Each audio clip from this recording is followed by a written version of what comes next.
All right, welcome back. You're watching Daybreak. I'm Victoria Rubadiri sitting in for Trevor Ombija. My guests are still in studio with me as we look at the dailies. But let's go back to something that was said yesterday in the interview with Azimio presidential candidate Raila Odinga.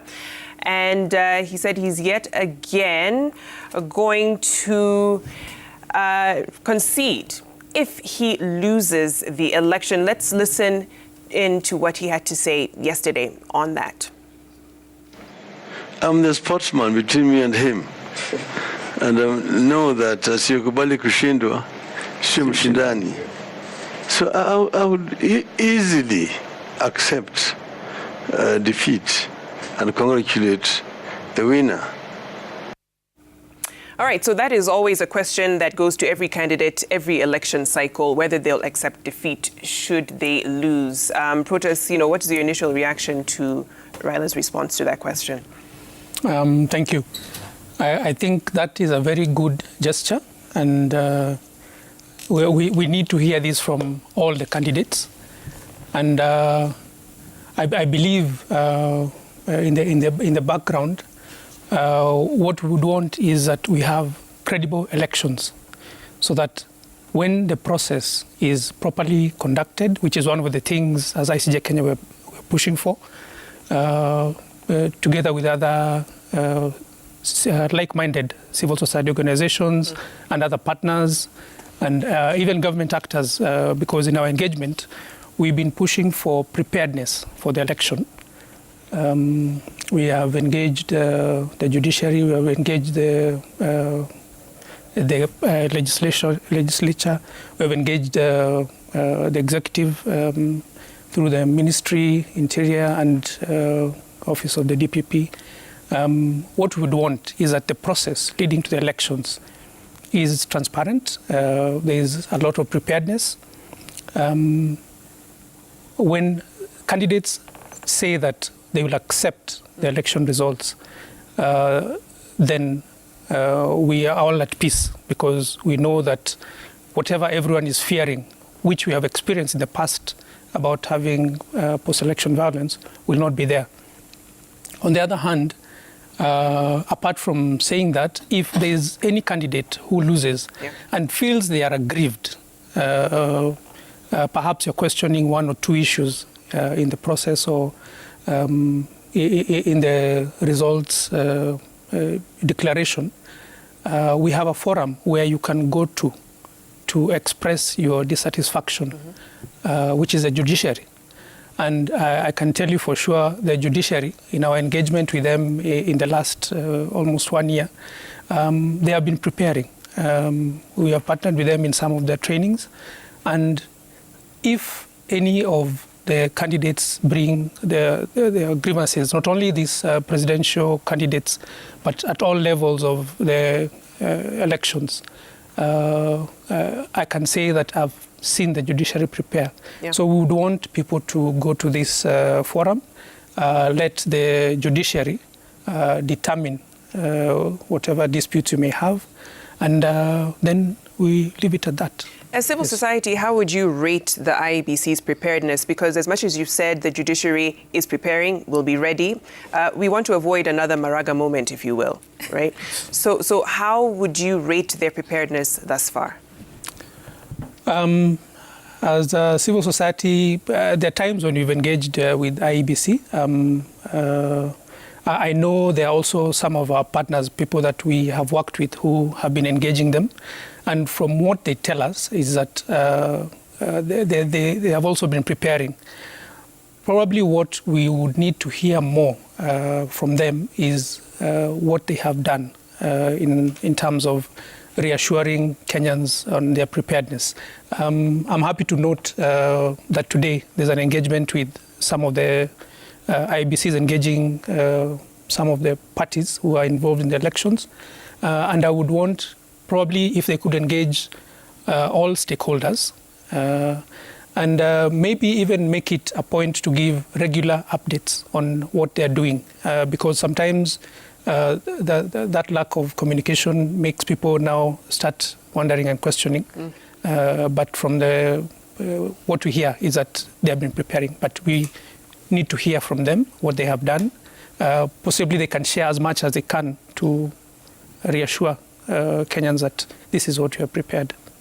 Honorable Boss, your rating of the IEBC so far, of course, we know your presidential candidate will be one of the 4 meeting IEBC today with demands to the electoral body on what they need to have done before August 9th. Okay, before I go to that, I just want to comment on the earlier question, which is what Raila Odinga said. He's quoted as saying that I will easily accept defeat.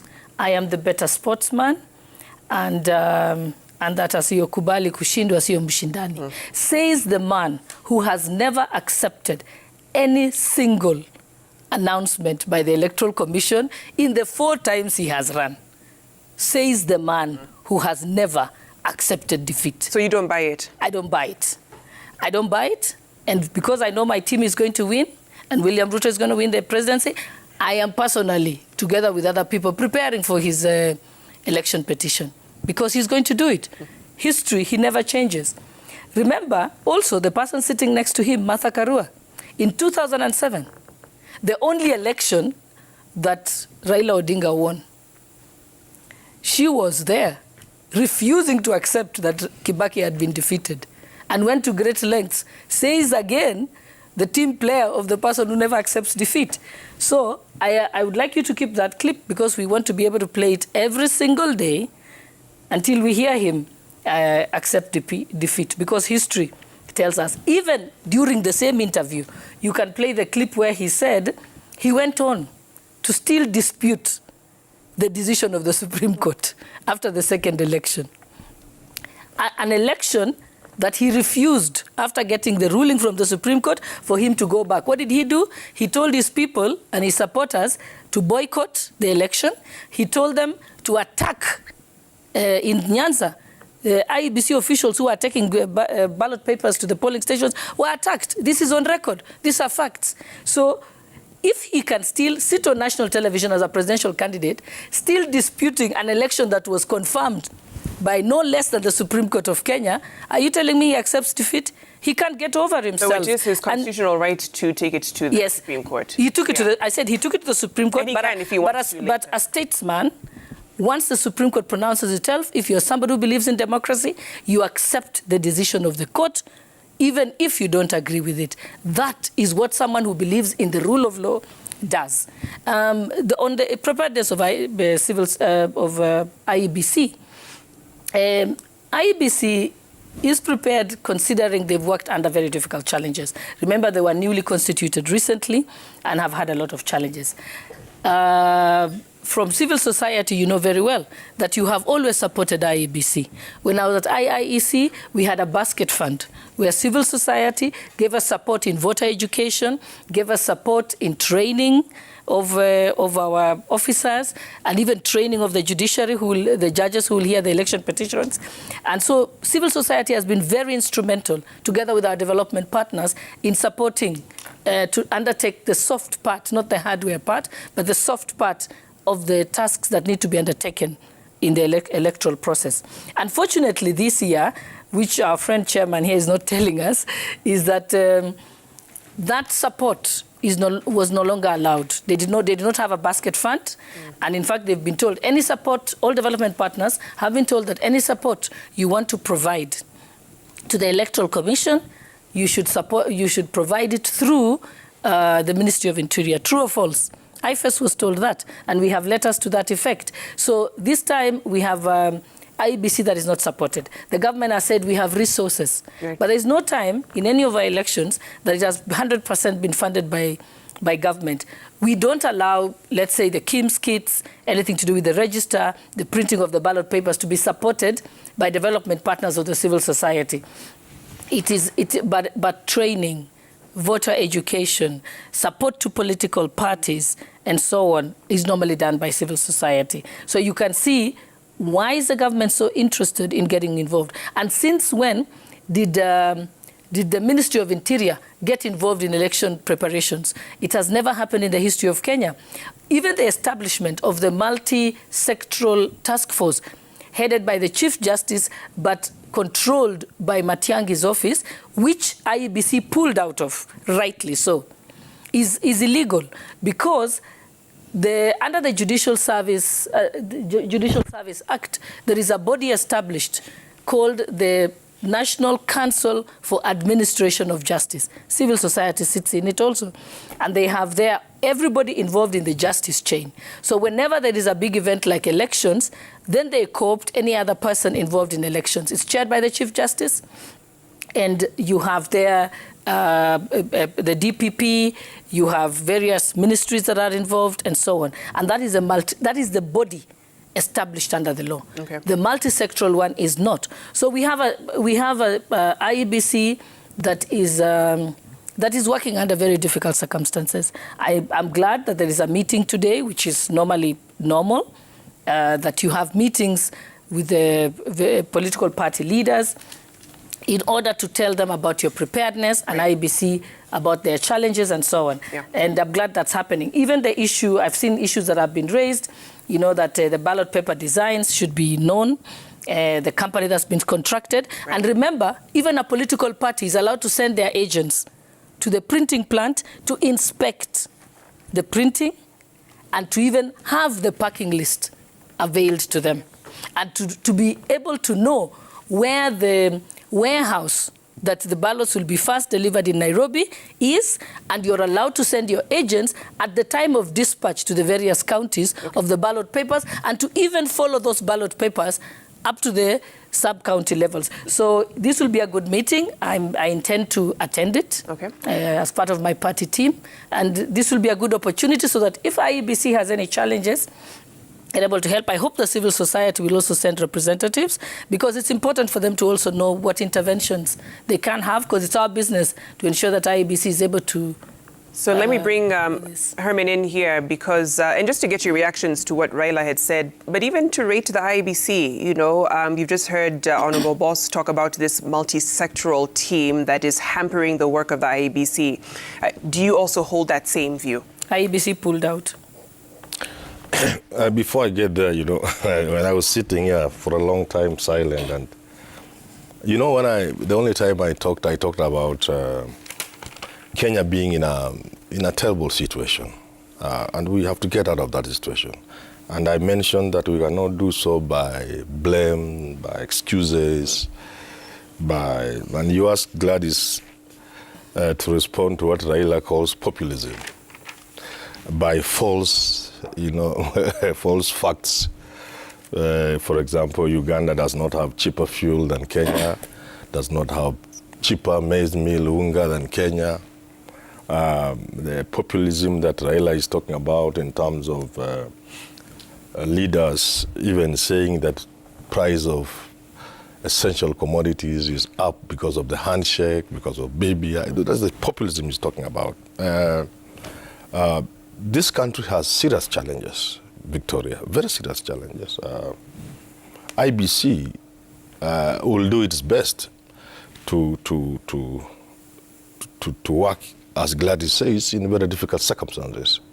2 years ago, I raised the issue of this preparedness. I threw it in public space to make it even more dramatic, so that people could react. I said, let's postpone the elections, you know, just to make it real, so people could see what I meant about the state of preparedness. People really attacked me. But now they can see what I had in mind. Some of the challenges IEBC is facing today, if we had been open to listening and looking at those things, some of the things we would have done something about. You know why people didn't want to listen? Especially one side. At that time, there was only one side that was going for the presidency. Raila hadn't even declared. He was a prisoner of BBI then. It looked like the goal was empty. There was no goalkeeper. And you couldn't give somebody a pass. Why don't you score yourself? It was like the State House was very open. But because people thought that they were going to be occupants of State House very easily, they didn't want to listen to the challenges. Today, they are facing the challenges. So the country has challenges both on the economic front.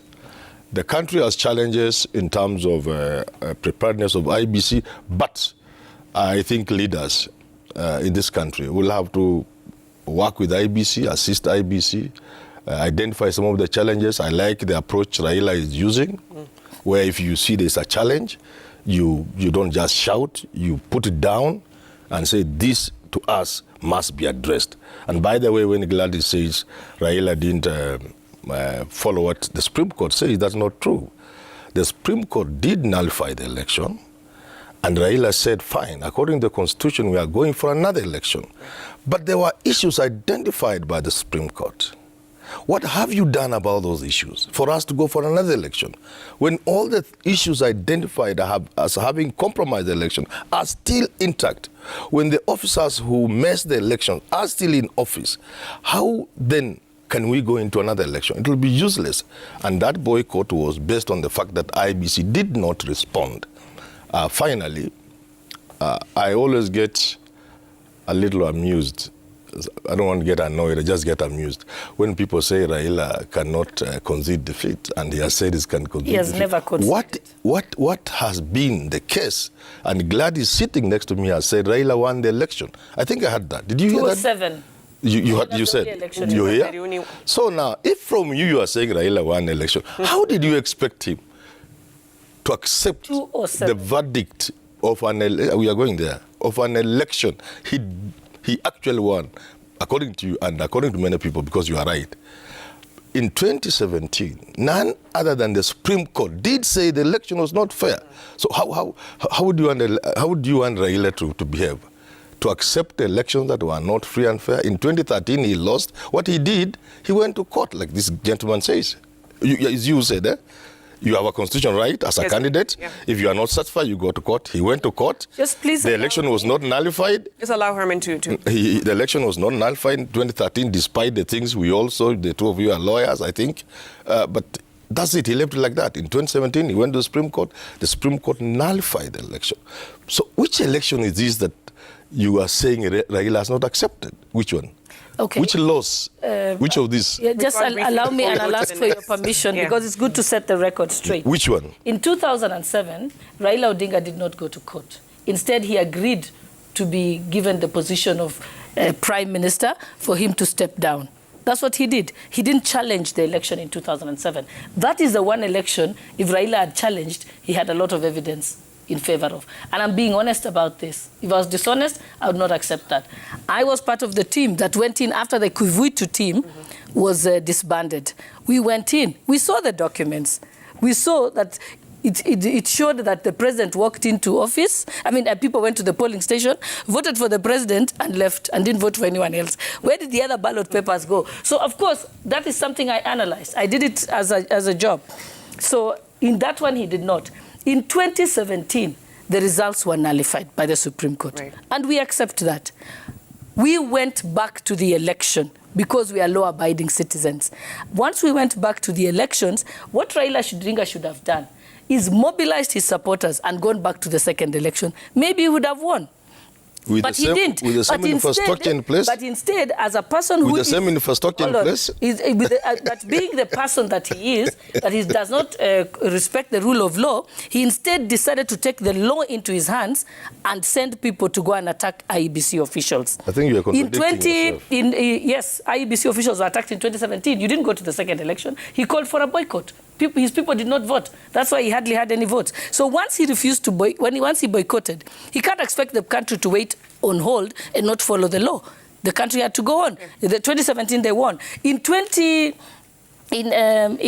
to go to the... And after, in 2017, he did not even accept the result. Okay. Because he actually went and swore himself as president and committed treason. We need to move on beyond this, because there's also a very important point raised by Herman in terms of the Supreme Court's demands after the 2017 presidential petition have not been put in place just yet. IEBC has completely ignored what they have requested to ensure that we have a credible, free and fair election. And we'll come to that to get your reactions. But first, let's look at what Raila had to say yesterday on the IEBC demands, and then we'll come back to get reactions. Polling stations, where are they, and how are they connected in terms, the cover of 3G or 4G in the country? Which are the stations which are not covered, and what measures have IEBC taken to ensure that result from those other ones are actually also made in time. And then the actual polling itself, what arrangements? Like you've got that backup you're talking about, which has become contentious. The IEBC is insisting that you don't need a manual register.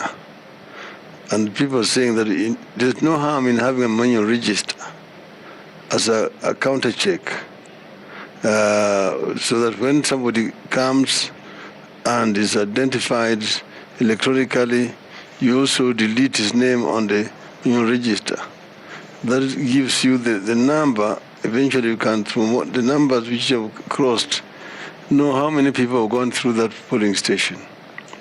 So that eventually, when wrong results come out, if 100 people voted, but then eventually 200 are announced, you can counter-check from that register to confirm that indeed the number which has come out is the number which voted here. They're saying they don't want to see that. The harm that causes to them, nobody knows. That is their own issue. All right, transmission of results is the biggest sticking point out of the 2017 election. But let me get your thoughts on this protest, on what Raila had to say. And the voter register as well, I beg your pardon. Okay. I think it's important to note that there were some regulations that had been forwarded by IEBC to Parliament, proposing a raft of changes in the regulations. And I think it's in the public domain that these were rejected in early June by Parliament. I don't know to what extent that will affect now the preparedness, because they would have to now go back to see where else or which other resources they can use, or which other avenues they can use to address the issues that were there.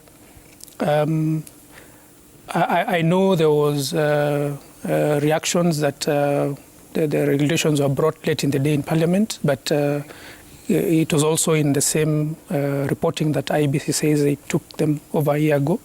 So that is something which we would need to verify.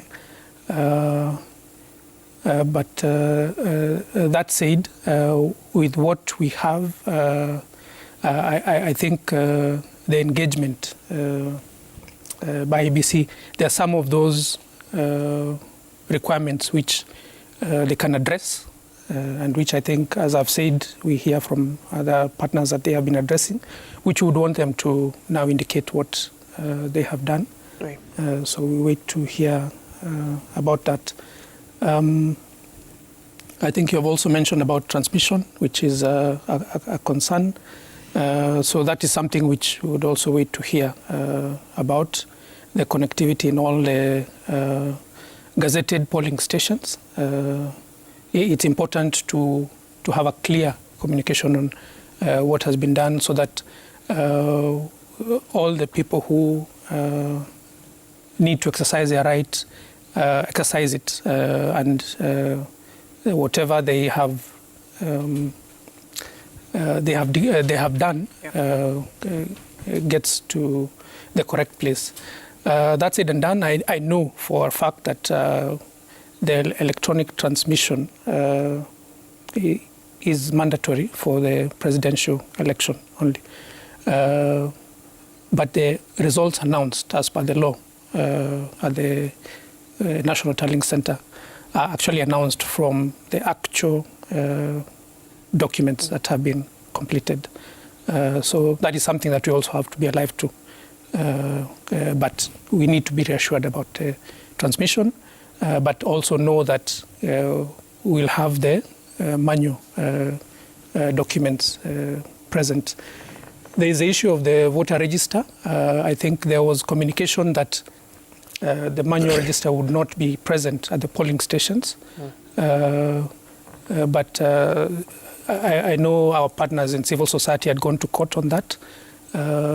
there's an interim order by the court indicating that the voter register for now should be present, the manual register. And I think their reasoning was that in the event there is failure in the technology, what would be the fallback position? Yeah. Because where there's, in those far-flung areas where we're talking about technological challenges or connectivity challenges, in the event there is breakdown, what would happen?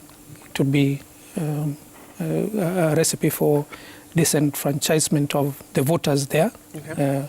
So I would be for the idea of having the manual voter register together with the electronic voter register. Honourable Boss, your reactions to Raila's sentiments, and also a question as to why MPs rejected the elections regulations that were submitted by IABC. That was June 7th, I believe. Yeah, sorry, Victoria, I have to always make sure I answer the question that has come out before I answer the new one, because then it would be bad if it's left unattended. Every time I come on television, I have always committed myself to faithfully, truthfully, and factually, accurately respond to questions. I never say anything that is unsubstantiated. Manyora here has said that I am faking it, that the prices of flour in Uganda and wherever is inaccurate. I can tell you for a fact, the price of unga, 2 kilograms in Uganda is 178, it's 211 in Kenya. Cooking oil is 387 in Kenya, it's 335 shillings in Uganda. Yes, we know for the last 2 weeks, Kenya has been blocking Tanzanian trucks from coming into Kenya with maize, even as Kenyans suffered with maize. Those are facts. I have just also, my peers just sent me, because I said, check for me on Jumia. The facts I've said about the prices are also accurately displayed on Jumia. If you want to check, go to any supermarket. I was in Eldoret over the weekend, and I can tell you the price of goro, and anybody can call me, 1 goro of maize, which is a 2-kilogram tin that's sold in the market, is going for 250 shillings now. Okay. That is 6,250 per sack. I know a few months ago, we were buying maize at 2,500 to 2,700 a sack. So the price is not something to debate with Kenyans. Even if I am accurate about it, and I never lie on television. And the because I believe it's an honor when you invite me here, so I must give the information. Okay, so let's move on to your reaction. Let's go to the reaction about the issues that have not been addressed by IEBC. Manyora is the one who has said that IEBC has not addressed certain issues. Remember, when Raila Odinga swore himself in and decided that he couldn't go to elections, I boycotted because I didn't IEBC was not cleaned up. Immediately after that, he started the Isaac team. Hamed Isaac team must go. They rioted outside IEBC. Eventually, the Isaac team left. The Kiraitu Orengo task force was set up in parliament, and they passed certain laws which Raila Odinga demanded. Orengo was his representative in that. I sat in that committee when we were drafting the laws. So actually, what he had problems with were addressed at that time. He has also had 5 years of the tenure of parliament to continue, because we did that immediately. When he decided to go into the handshake, you should ask him, once he went into the handshake, had those issues been addressed? Because he also had an opportunity at the time of the handshake to tell Uhuru Kenyatta, before I shake hands with you, there is still the following outstanding laws that I need passed. The assumption is that he has accepted that everything has been, all the issues that he addressed had been set. He got Hamed Isaac out. He got the Chebukati team came as a result of the task force of the Kiraitu Orengo-led special committee in parliament. And he got all the laws that he wanted put in place. And then Chebukati were hired. Within a short time, they started making calls for Chebukati to be removed. And eventually, with his instigation, 4 of the commissioners resigned. So actually, Raila Odinga has got his way all the time with the current IEBC. Why he wants to cry foul now, I do not understand. And what I'm saying are facts. It's not stories or theories. These are facts You can confirm with the Hansard, you can confirm with the newspapers reports, and you, Victoria, have reported it many times on this show. It means we should put them there. So I think he is in no place and has no moral authority to be able to say that. When he says that where are the polling stations? The polling stations, we are actually were gazetted by IEBC in the Kenya Gazette, by the way. So when he says there on TV that where are these polling stations, can't his legal team give him the Kenya Gazette? Then he can see where the polling stations are. Even the additional polling stations were gazetted. And then recently, IEBC gazetted the statistics of the voter register. And the statistics were published in accordance to at ward level. What we are demanding, and what I believe my team should demand, having worked in IEBC before, the accurate statistics are the statistics per polling station. And I'm hoping that civil society will put pressure on this. We want it put in the Kenya Gazette, the number of voters in every polling station. Don't give us by ward, because the law says the final result is as announced at the polling station, not at the ward level. So I believe that IEBC is working on it. And if they are not, it is something we demand, and it's under the Okay. And the earlier this month, MPs rejected the elections regulations that were submitted by IEBC. On what grounds? There was what had happened is Parliament had become particularly divided. There was a lot of acrimony between the various political camps, and there was suspicion that people, whenever they see a law being brought in, they wonder who is it favoring or who is it not favoring, rather than interrogating it clearly. Unfortunately, I was kicked out of the Justice and Legal Affairs Committee, which you wonder if there's anyone who could have helped at the Justice and Legal Committee is me. I'm a total public servant. I've worked in all arms of government. I worked in IEBC. I've been at the judiciary. I understand this. You know, I'm probably one of the few people in Kenya who understand this perfectly. But of course, because of political expediency, or they thought that I would influence, people like me were removed from the committee. But I still believe that the regulations as is now, right, are still capable of taking us through the next election. Remember, all the pronouncements by the courts actually become law. When the court interprets certain law on elections, that is judgment law, because we are a common law system. But have they been implemented? They will be implemented. If you remember, the basis upon which the nullification of the Supreme Court case in 2017, a presidential election being nullified, was actually based on a decision made by the High Court in one of the Katiba cases by Katiba Institute and the Minor Kiai case. So actually, cases, the ruling decisions by the courts, if they are unchallenged, become the law, the interpretation of what the Elections Act is. So we are not out of choices or options of what to do. Okay. Yes. Let me come to Herman to get your reactions on Raila's comments from the IEBC demands. Yeah. Just on one thing. Similarly, there is the matter that Pontas has alluded to, the case where civil society, Katiba Institute again, went to court and said that the manual register should be in the polling station as a secondary register. That pronouncement and interim order by the courts becomes the election regulation without us having to pass elections. So when Parliament fails, that's where judiciary comes in. Well noted. Yes. Amen. Victoria, you know the problem when you are in a studio like this, people are watching you, and sometimes they wonder why you have not responded. So that's why I agree with Gladys when she responds. You see, this issue of facts, you know, getting facts wrong, it seems to be something that's part and parcel of this team of Gladys. Gladys, boss. Give me your facts. What is the price? Allow Herman to, because he remained. For example, Raila did not push for the dissolution of IEBC after the Supreme Court nullification. That was the other election. Because Isaac Hassan left after the 2013 election and not after the 2017 election. Equally, you say that Raila won in 2007, and somebody has texted me wondering, is it because Ruto was there? But that's not the point. The point I'm making about facts. He did not concede to be made prime minister because there was no such a position of prime minister.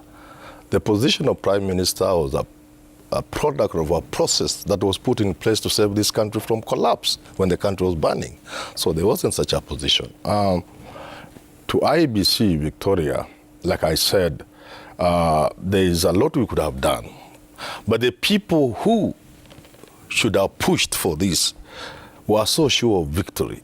They saw anything as delaying their march to State House. And I want to repeat this. Raila's issues with IEBC are not new. They are the reason for which he didn't participate in the repeat election. Only a fool would have participated in that election because the things were put down clearly. This is why this election is being nullified. These are the things that were done wrong. These are the individuals, actually the Supreme Court, and I blame the Supreme Court for that, just stopped short of holding certain people responsible criminally for messing the election. I blame them for that. But the people were identified, they were known. The problems were identified. How foolish could Raila have been to go for a repeat election when IEBC had done nothing about that? So he's pursuing some of the same things others perhaps have been done. In terms of the physical register, I don't support that. I don't agree with Raila and anybody else. Look here, once you embrace technology, please go ahead and embrace technology. You cannot put 3 steps forward and go another 4 backwards. The issue that Raila and his team, including all these fellows politicians, should be doing, what they should be saying is, how can we ensure those kits actually function in identifying voters? And by the way, those kits don't require network. They are not even networked. It's just a question of identifying. So it should be about the technology of identification of voters. How sure are we those kits, those gadgets? And it's always a question of just power, you know?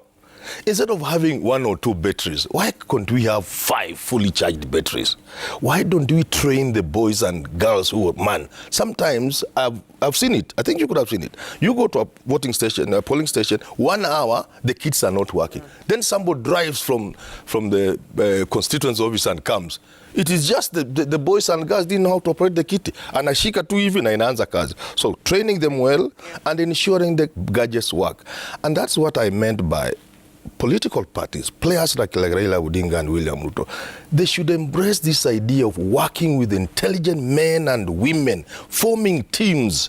And by the way, Gladys, the team I meant for the economy and for forming government was not the teams for working on the economy and other things. Every political party, every presidential candidate has teams of experts working with them. But the team I had in mind, Victoria, was a team to help.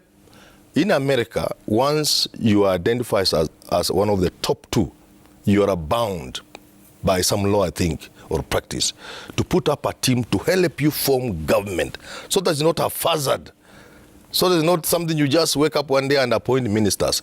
The country will wish to know that you have a serious approach to the formation of government. That's the one I had in mind. But basically what I'm trying to say about IEBC is that we should allow IEBC to modernize its operations.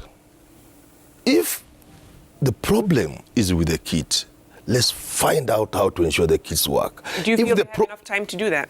A kit, this is a gadget. This hardware is nothing. Hardware you can get. Batteries, I'm talking about batteries. You can source for batteries in a week. Well, for the whole value chain of training there is no and all problem. that. Even for example, the network.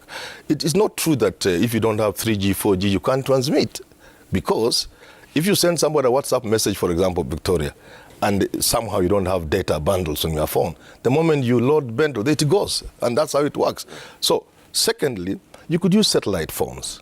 You get it. So there is nothing to stop us from using And that has been technology. proposed as well. There's absolutely nothing. Let's not go backwards. Let's ensure the kits are working. Let's ensure in terms of transmission, we are able to transmit. And finally, when Raila talks about polling stations, Gladys, you will recall in the last election, there were certain mysterious polling stations. Okay? So for Raila to raise the issue of polling stations, he's justified. Remember those mysterious polling stations? Remember the GPS problem that we couldn't trace certain kits? So those are issues that somebody can bring to the fore. Those ones I support. Okay. What I don't support is dragging IEBC in terms of technology. Let's support IEBC in terms of technology, but let's ensure the challenges are addressed. I just want to get from all of you as we wrap up, what needs to be done in the 40 days we have until August 9th to really improve electoral integrity in this country, from your view, that would assure not just the candidates, because of course it's important they have their meeting today, but the electorate who will be going to the ballot on that day, that this vote will count and it will reflect for the candidate that I vote for. Let me start with you, Protas. Yes, thank you. I think for all actors is to ask, to preach peace, of course. For the candidates is to, like the quote that you played, to indicate that in the event they lose, they will accept the results. And where there is any who has any grievance, to take it to the correct platform. Then the other actors in terms of election preparedness, to ensure that they do what is within their mandate, to ensure that everything is ready for the elections, and share the information on what they're doing, because sometimes lack of that communication is what leads to suspicion. Then for electorate is to turn up and exercise their right as per the Constitution to vote. There are other actors we have not touched on who are also critical in terms of the election processes, who also form part of the process. These are under the executive, there's the police. They're involved in maintaining peace throughout, before the elections, during and after.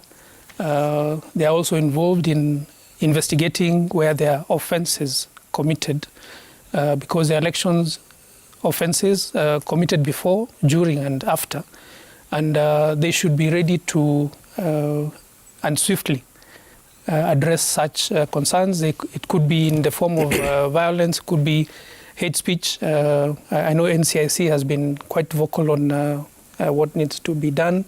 I know DPP also in March, we partnered with them. They launched guidelines on electoral offences, policy guidelines on how to deal with electoral offences. So the police should also have, apart from the normal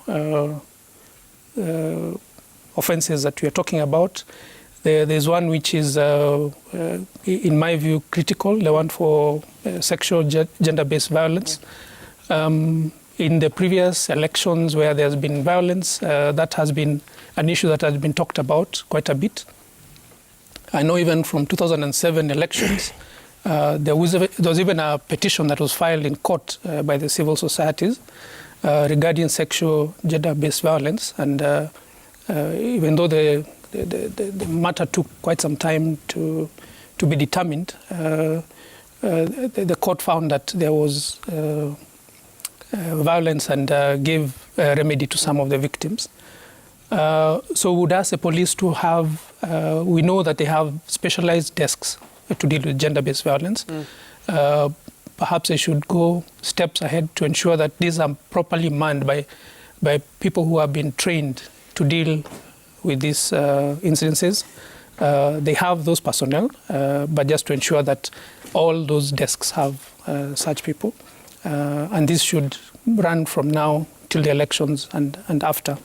NCIC should also be very keen on the utterances that are made. Politicians should also know that whatever they're telling their supporters really matters. So they should be careful in what they utter to their supporters. And repeating messages of maintaining peace and that we shall abide by the outcome of the elections. That would help.